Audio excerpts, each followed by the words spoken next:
आज की कहानी है, इंसान तय करता है दुख क्या है, ईश्वर नहीं। आइए सुनते हैं ये प्यारी सी कहानी। एक खुशहाल परिवार जिसमें माता पिता, दादा और भाई बहन थे, उन्हें अपनी खुशियों पर नाज था। एक दिन ऐसा आया जब पिता ने साथ छोड़ दिया।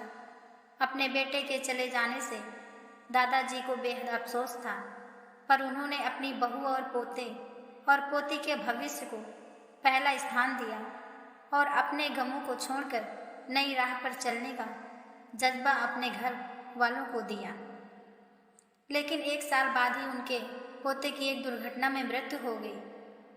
यह वक्त बहुत गंभीर था। इस वक्त में भी दादाजी और उनकी बहू ने संयम से काम लिया, घर की बेटी की ओर ध्यान देते हुए आगे बढ़े। समय के साथ ढलती उम्र के कारण दादाजी ने भी विदा ले ली। अब घर में बस माँ और उनकी बेटी थी। एक खुशहाल परिवार बिखर गया था। एक दिन अकेलेपन के बाद टूट गए और उसने भरी हुई आंखों से अपनी माँ से पूछा, माँ, आप हमेशा कहती हो कि हमारी जिंदगी बहुत अच्छी है, दुनिया में बहुत तकलीफ है, पर हमारे साथ ईश्वर है। लेकिन मुझे तो यह नहीं लगता। एक एक करके सब चले गए हैं, आज केवल उनकी यादें हैं।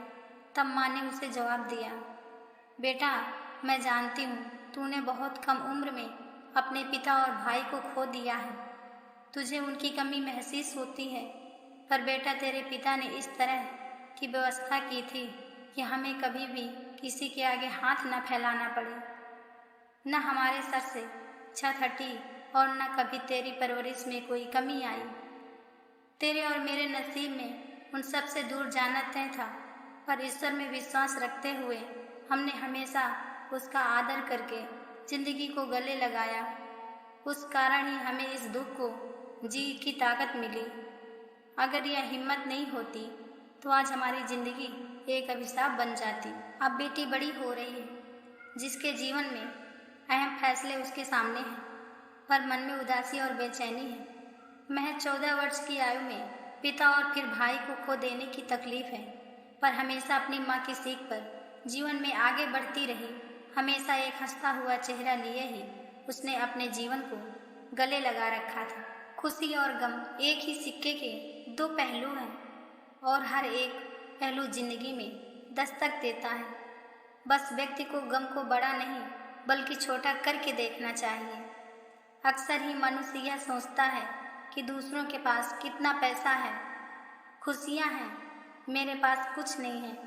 ऐसी सोच हमेशा तकलीफ को बढ़ाती है और कामयाबी से दूर ले जाती है।